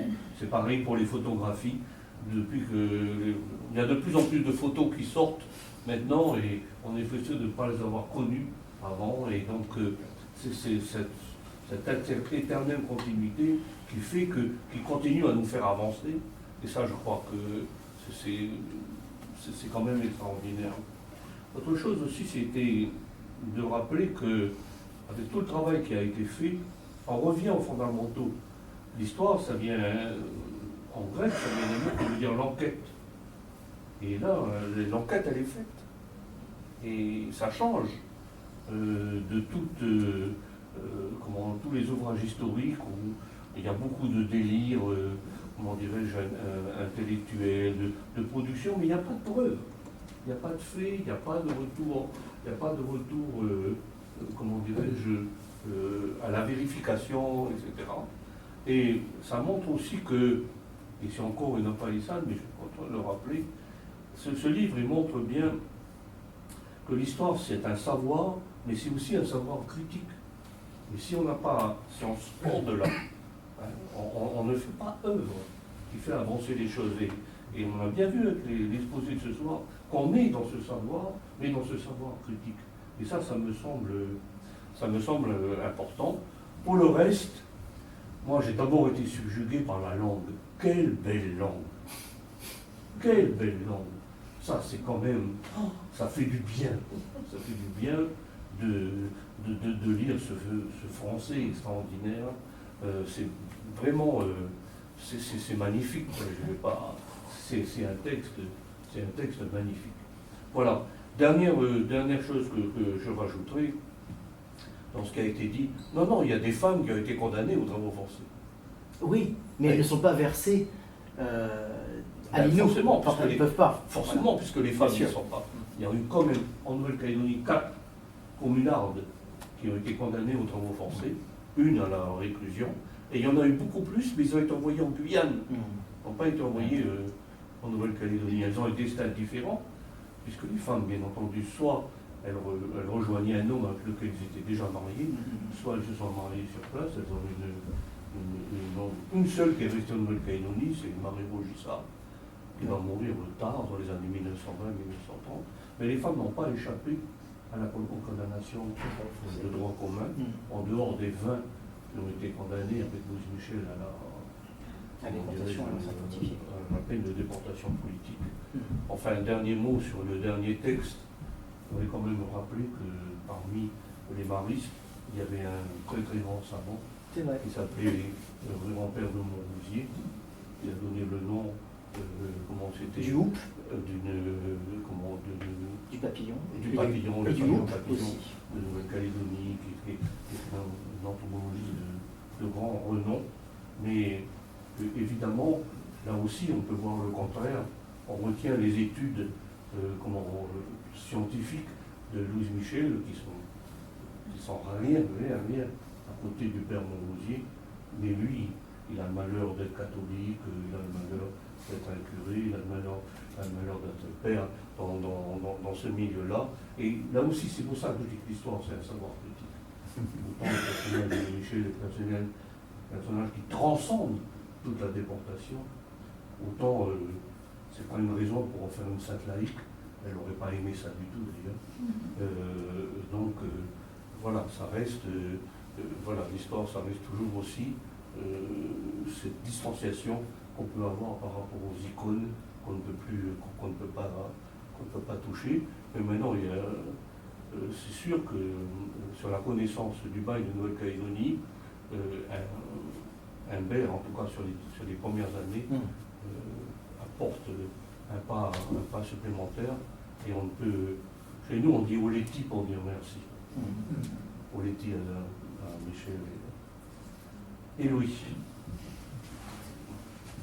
Je voudrais juste dire un mot très rapide, parce que je vais laisser la parole à Luc. Je m'interroge, je pense à Jules César. Comme Jules César, Humbert est venu, puisqu'il est allé au bagne, il a vu, c'est important, puisqu'il dit ce que j'ai vu, et est-ce qu'il a vaincu, et qu'est-ce qu'il a vaincu, c'est la question que je me pose. C'est tout, je m'arrête. Le bagne en latin. Non. Non, mais vous n'êtes pas forcé de répondre. On peut se poser la question, d'après tout ce que vous avez dit. Oui, il a vaincu dans la mesure où il a pu Survivre. Il a pu résoudre ces deux objectifs, c'est-à-dire donc obtenir l'amnistie pour tous ses compagnons et dénoncer les... Oui. D'accord. Donc il a vaincu, j'ai la réponse. Oui, Merci. mais sauf qu'auparavant, il a fait partie des vaincus, justement. Oui. C'est vrai.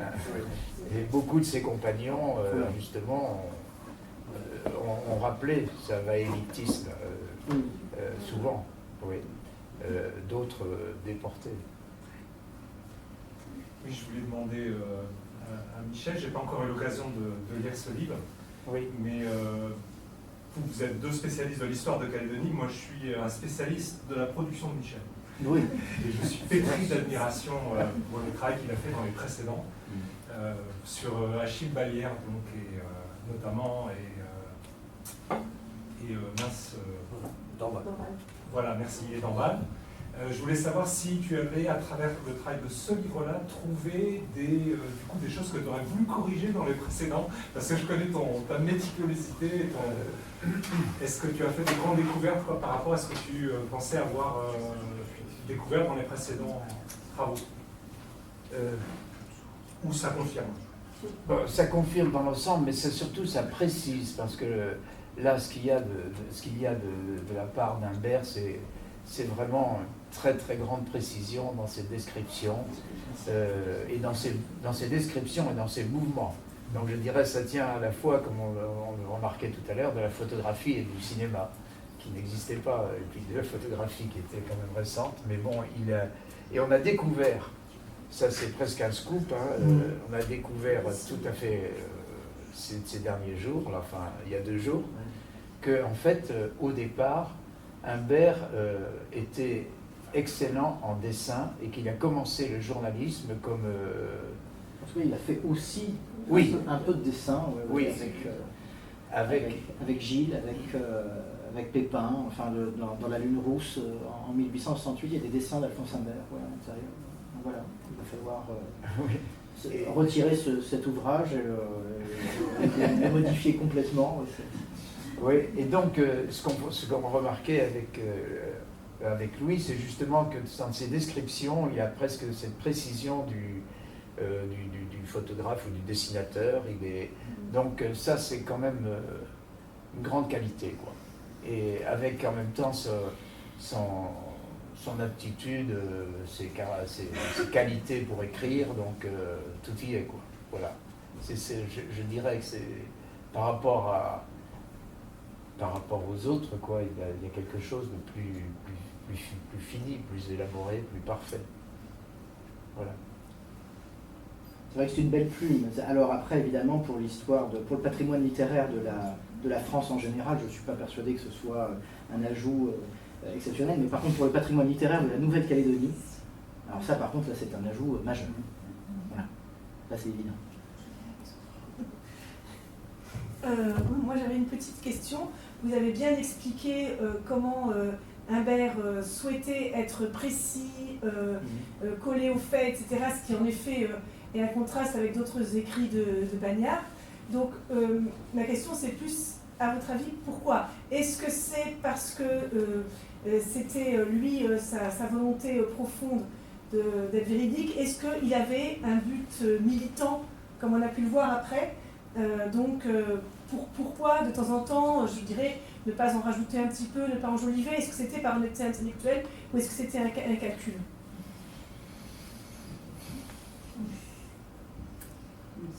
Alors, je pense qu'il y a plusieurs, il y a plusieurs questions dans votre question.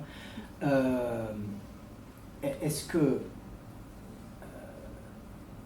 ce besoin d'exactitude, enfin cette soif plutôt d'exactitude, ou en tout cas cette volonté de précision, elle est liée à la mission qu'il se donne, c'est-à-dire celle de témoigner des conditions de vie des forçats de la commune et par extension des forçats tout court, à un moment donné où l'amnistie est encore très partielle. C'est-à-dire qu'au début de l'année 1879, c'est des poignées parmi les condamnés aux travaux forcés, ils sont très très rares à être amnistiés. Et donc il y a un enjeu humain énorme à ça. Donc effectivement, on peut penser que l'intérêt aurait été peut-être de grossir le trait, c'est ce que vous dites. Mais grossir le trait, c'est prêter le flanc c'est être qualifié de calomniateur et s'exposer éventuellement à des poursuites, etc. Déjà, les faits dénoncés dans Mondagne vont être pris par la presse d'opposition de manière d'affabulation. Il va être vilipendé en permanence dans la presse. Donc il savait déjà que de toute façon les révélations, j'allais dire à minima, qui sont les siennes, seraient de toute façon utilisées contre lui. Donc peut-être que c'est aussi pour être plus solide dans son... Peut-être aussi quelqu'un avec une éthique journalistique. Voilà. Enfin, en tout cas, je pense que c'est à ce niveau-là qu'il faut essayer d'aller chercher les raisons derrière cette précision. Mais les autres textes, celui de Trinquet, celui de Simon Maillère, qui sont similaires, qui sont produits à peu près en même temps, disent la même chose. Et ils disent pas plus non plus. Hein, ils disent la même chose, ils sont en raccord, comme on dirait aujourd'hui, mais par contre, c'est la quantité de détails qui n'est pas là. C'est un récit qui est extrêmement détaillé et qui est extrêmement étayé. Mais c'est la même veine, c'est la même sensibilité. On retrouve les mêmes propos, les mêmes surveillants, avec les mêmes critiques, le même commandant, avec les mêmes critiques apportées à lui, les mêmes traitements, les mêmes châtiments corporels, la même circonstance dans les exécutions, les bastonnades. Tout ça, on retrouve entre témoignages de ces forçats politiques les mêmes choses. C'est expliqué de la même manière. C'est juste que chez Trinquet, ça va prendre 4 lignes, alors que chez Humbert, ça va être détaillé pendant 8 pages. Donc là, c'est ce niveau de détail qui est là, qui est vraiment la différence. Mais la lourdeur des faits, la dureté des faits, c'est raconté de la même manière. Ceci dit, Trinquet, il écrit sur des papiers d'administration pénitentiaire, bien sûr, tandis qu'Humbert, il écrit, il a plus d'espace. Oui, mais le récit est tellement précis qu'il a forcément noté ça au fur et à mesure sur des registres dérobés de l'administration pénitentiaire, etc. Mais ces exemplaires-là, par contre, n'ont jamais été retrouvés. Voilà. Les descendants d'Humbert qu'on a contactés ont été complètement désemparés. Ils n'ont jamais retrouvé les originaux. Ils ont d'ailleurs découvert le texte en même temps que nous. Oui, on n'avait aucune connaissance de ce dont vous parlez, et on n'avait aucune connaissance non plus de cette publication après l'amnistie dans l'intransigeance. On ne connaissait absolument pas. Parce que notre père, Guy Sels, qui était donc le petit-fils d'Alphonse Humbert, est né en 1901 et il est décédé en 1976. Donc il a bien connu Humbert. Il a très bien connu son grand-père. Et dans la famille, il nous a souvent parlé de lui et de différentes choses. mais jamais de ces textes-là. On ignorait absolument tout, ça veut dire qu'on n'avait pas gardé les journaux, ils n'ont pas été gardés, ces revues n'ont pas été gardées, ça a été perdu, je ne sais pas pourquoi, mais on ignorait complètement ça. Et notre père était un collectionneur d'art ou d'art populaire, donc il était méticuleux et il ne perdait pas un papier. Donc en fait, c'est que les papiers, vous ne les aviez pas. On n'avait pas ces papiers. Donc. Alors, est-ce que c'est parce qu'un journal peut être éphémère? Un journal, ça se conserve ou pas, c'est pas comme un livre. Donc je ne sais pas, nous ne savons pas du tout pourquoi. Mais les notes manuscrites non plus, vous ne les avez non, pas les retrouvées, elles n'ont pas été on les a conservées. pas. Alors qu'elles existent nécessairement vu la taille du texte produit. On ne sait pas pourquoi, je ne sais pas. Et vous n'avez pas retrouvé non plus, on dit que Humbert a fait dans les rentrées avec un exemplaire des poussettes. Les poussettes, c'est un instrument de torture Oui. qui existait pas, conservé. Non, Non, on n'a on leur a pas. posé la Il est question. rentré avec un exemplaire de... On a un morceau Mais de par chaîne. contre, ils ont une chaîne. On a Ah oui, un vous morceau de avez- chaîne. 6 anneaux, un peu rouillés, comme ça. Bah, ils étaient là. Oui, bah, je les ai. Oui. Gardés comme Ils relique. sont là. Voilà. dans notre Ah pays. oui, voilà. On a Voilà. 6 anneaux. Ah bah c'est ça. Ouais. Voilà. Donc, publiquement, nous vous remercions infiniment pour le travail absolument remarquable que vous avez fait et pour cette publication qui est extrêmement importante, je pense. Et bravo, parce que vous avez fait un travail formidable. Bon, je le dis un peu simplement et un peu timidement, mais merci. Merci à vous.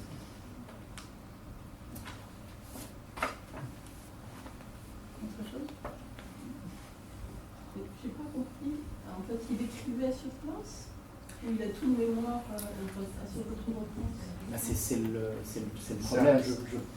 Je pense qu'on ne peut pas retenir l'ensemble des détails de l'ensemble des forçats qu'ils rencontrent avec tous leurs noms, leurs prénoms, les motifs de condamnation, les temps de condamnation. Enfin, ça me semble invraisemblable d'écrire ça de tête. Et je pense qu'il a, en réalité, il subtilise du papier, il écrit régulièrement, et ensuite il y a un certain nombre d'amitiés parmi des médecins, comme Isidore Le Prévost par exemple, le docteur Sarrette, qui est un autre proche aussi dont il fait mention, tout simplement aussi parfois des forçats qui arrivent à faire passer de la correspondance illicite pour de temps en temps écluser les notes qu'il a, les faire envoyer, et puis ensuite, une fois parvenu en France, les remettre au propre, et puis après les développer, etc. Il n'y a pas forcément besoin de tout noter, mais les détails très précis sont nécessairement notés directement au fur et à mesure des mois et des affectations. Et les fouilles sont régulières, donc il y a forcément des moments où il doit se débarrasser d'un certain nombre de choses. J'ajoute que le témoignage d'Humbert, conformément à ce que disait Dacosta, n'est pas terminé. Hein. Il s'interrompt en fait le 18 mars 1875, le jour de la mort de Gustave Maritot, qui est un journaliste aussi très important de la commune, qui est mort de la tuberculose au Bagne. Et le récit se termine par le récit de la mort de ce personnage qui est vraiment un immense ami d'Humbert. Donc on imagine Très jeune. très jeune, oui, il a 25 ans, Maritot, quand il décède. 26 ans, je crois. Et il décède en plus tragiquement le jour anniversaire de la commune, 4 ans après le 18 mars 75. Donc le récit se termine avec ça. Et donc on connaît très peu de choses sur en fait les 4 dernières années de la vie au Bagne d'Humbert, de mars 75 à février 79. On a pu reconstituer sa trajectoire par le biais d'autres récits de forçats politiques qui mentionnent qu'ils sont avec Humbert sur tel chantier, avec Humbert sur tel autre chantier, etc. Donc on arrive à peu près en pointillé à suivre ses affectations. Il semble qu'il a été à Limoux pendant tout le reste ensuite de la peine. On ne sait pas si Humbert fait partie aussi de ces communards qui se sont portés volontaires pour les colonnes expéditionnaires pour mater l'insurrection Canaque de 1878. Charles Amouroux, qui est un autre journaliste de la commune, qui est un ami d'Humbert, participe justement, lui, on le sait, à la colonne de répression. Voilà, on n'en sait rien. Pourquoi est-il amnistié au début de l'année 79? Est-ce que c'est justement parce qu'il a participé à la répression de l'insurrection de 78? C'est possible, ça ne figure pas dans le dossier, on a cherché partout. Non, il y a juste un journaliste quand même qui Il y a un journaliste, qui fait oui, allusion. qui fait allusion dans une rubrique nécrologique, oui, où Oui. il mentionne qu'il rencontre Pita, qui est le fils de Gélina, Gélina, du oui. grand chef Gélina de Canala, qui rencontre Pita, qui est à l'exposition universelle de 1889, et qui lui parle, et qu'il a une conversation avec lui parce qu'il le connaît déjà. Or, ça pourrait expliquer qu'il l'a déjà rencontré. Mais est-ce que le témoignage n'est pas un peu fantasmé? Le témoignage est écrit en 1922, et pas directement. Donc, c'est... Il faut préciser pour tout le monde que Oui. Gélina de Canala, c'est Oui. un adversaire d'Ataï. Oui, c'est ça, Oui. l'adversaire du chef insurgé. Oui, Tout à oui, fait. c'est vrai qu'il faut préciser. Donc ils ont été des auxiliaires, il y a des auxiliaires canaques de la répression, avec donc des colonnes de militaires français, avec des condamnés au bagne, avec des déportés kabyles, avec des communards qui se portent volontaires pour la répression de l'insurrection, aux côtés des militaires français.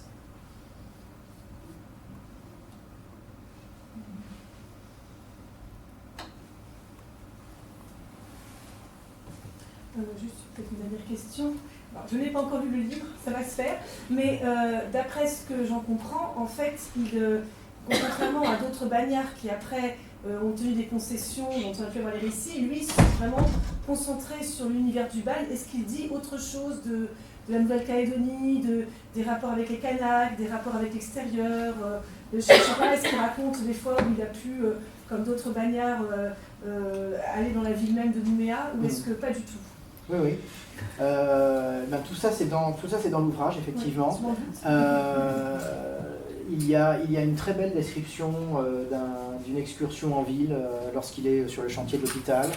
Il y a des très belles descriptions de la nature à Saint-Louis et de ses rapports justement avec les Kanaks de la mission de Saint-Louis.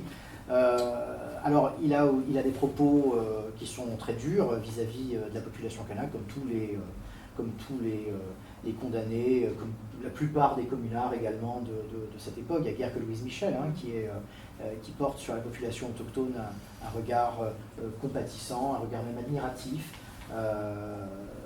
Charles Malato, mais Charles Malato, je le rappelle encore une fois, n'est pas communard, il est fils de communard. Mais tous les autres sont pétris des préjugés racistes de leur époque. Donc les Kanaks sont une population qui est considérée comme un peu arriérée, considérée comme potentiellement anthropophage, une grande peur de la population européenne de Nouvelle-Calédonie, bien sûr, donc ça se répand parmi la population du bagne. Il faut penser que les Kanaks que les condamnés voient sont exclusivement les Kanaks de la police indigène, donc de la répression des évasions, qui ramènent du coup des condamnés sur des pics morts ou vifs. C'est un rapport déjà un peu violent avec la population autochtone. Et lorsque Humbert les voit à la mission, eh bien, il voit, lui qui est anticlérical, comme vous avez pu le remarquer, légèrement en tout cas, voit les Kanaks qui sont finalement sous la coupe des maristes, en plus à Saint-Louis, qui est en réalité une réduction, sur le modèle des réductions en Amérique du Sud, exactement. Donc un agrégat de population de fidèles venus de plusieurs endroits de la Grande Terre et regroupés autour d'une mission chrétienne qui en plus possède une imprimerie, possède une scierie, possède des champs de manioc, de riz, de canne à sucre, tout un tas de choses. Et donc tout le monde travaille bien sûr à la gloire de Dieu et pour faire profiter la mission. Donc il voit aussi cette espèce d'asservissement religieux dont les Kanaks font l'objet et qu'il va aussi critiquer. Mais il y a tout de même des descriptions, bien sûr. Alors, il va parler notamment de la langue qu'ils utilisent, du bishlamar qui est utilisé, des mots qui décrivent telle ou telle chose. Il va parler aussi parfois de la sympathie des Kanaks qui leur offrent des bananes à manger, notamment quand ils sont affamés, etc., Oui. à qui ils achètent, Mais qu'ils échangent des bananes. tout de même assez peu, parce qu'en fait, il rencontre assez peu les Kanaks. Il en rencontre un petit peu en ville quelquefois, parce que parce qu'il y en a qui travaillent en ville, bien sûr. Il a une tâche à faire, donc il est décrit pas très en faveur des Kanaks d'ailleurs, dans ces descriptions-là. Oui. Et puis parfois, oui, effectivement, à part Saint-Louis... C'est le seul moment où finalement où dans son témoignage on a accès Oui. à l'extérieur du bagne finalement, parce que tout le reste des corvées sont vraiment les escouades, les surveillants, etc. C'est vrai. Oui. Mais ça existe, hein.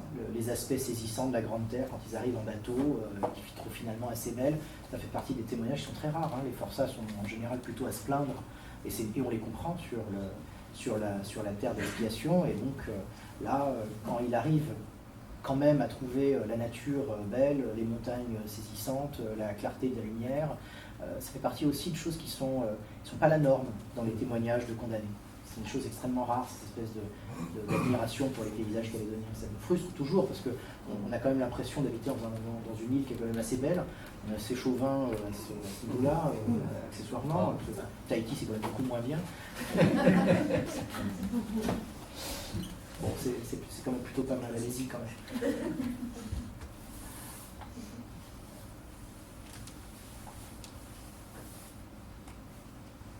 On a encore le temps pour nos 2 questions, si vous voulez.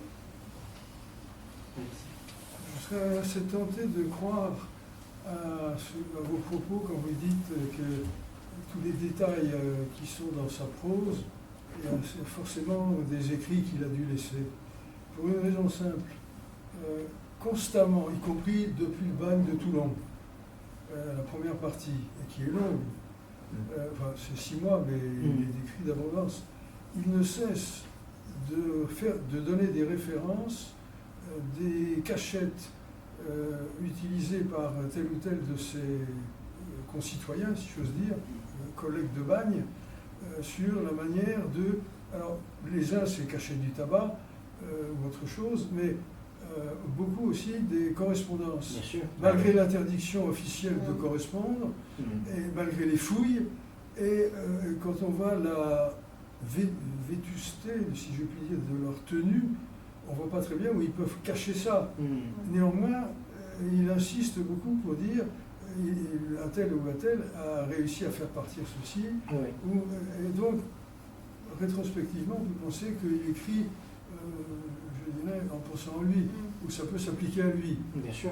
Ça, c'est clair. Je n'avais pas pensé à une première lecture. Ils envoient en fait des articles décrivant déjà les conditions très dures du bagne de Toulon à un journal local qui s'appelle Le Progrès du Var, qui est un journal de la gauche radicale également, hein, pour dénoncer déjà les conditions d'enfermement à Toulon. Le Progrès du Var n'est malheureusement pas numérisé sur Gallica. On n'a pas été voir ce qu'il raconte. Mais il raconte le fait de passer les notes et de renseigner les journalistes de l'époque. Il y avait quelques-uns, je l'avais numérisé, je crois. Pas complètement. Et Alphonse Imbert a constamment écrit à sa fiancée. Oui. Constamment. Donc écrire pour lui était une chose vitale. Et je pense qu'il a... Pardon ? Oui, oui, bien sûr. Comme... Je pense qu'il a écrit le plus qu'il a pu et donc il s'est... Oui, c'est comme les autres écrivains, qu'ils soient condamnés de droit commun ou qu'ils soient forçats politiques, en l'écriture, ils ont trouvé leur rédemption, leur salut. Et c'était le cas aussi, donc on parlait de Achille Ballière, alors lui, c'est parce que son carnet, il a été sauvé, il a commencé le premier jour de la navigation et il a été miraculeusement conservé. Donc c'est vraiment de l'écriture là, par contre, au jour le jour. Et on voit bien que c'est sa vie. Voilà. L'écriture, c'est la vie. Et là, c'est un peu pareil. Oui. Il y a sa mère aussi. S'il y a une chose qu'il a bien laissée dans sa famille directe, notamment sa fille, notre grand-mère, c'est le caractère très anticlérical. Alors là, on a bien connu notre grand-mère, c'était du sérieux. Alors là, tout y passait. Oui, c'est vrai. Et il y avait chez eux toute la collection de Voltaire publiée par Beaumarchais, la collection qu'on appelle le Voltaire de Quelle. Ça fait, je ne sais plus, 90 volumes, quelque chose comme ça, sur au moins 6 mètres.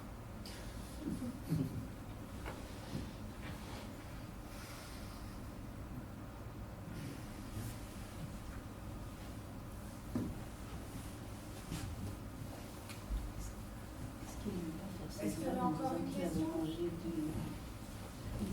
Il avait mangé Alors, s'il n'y a plus de questions, merci beaucoup pour Merci.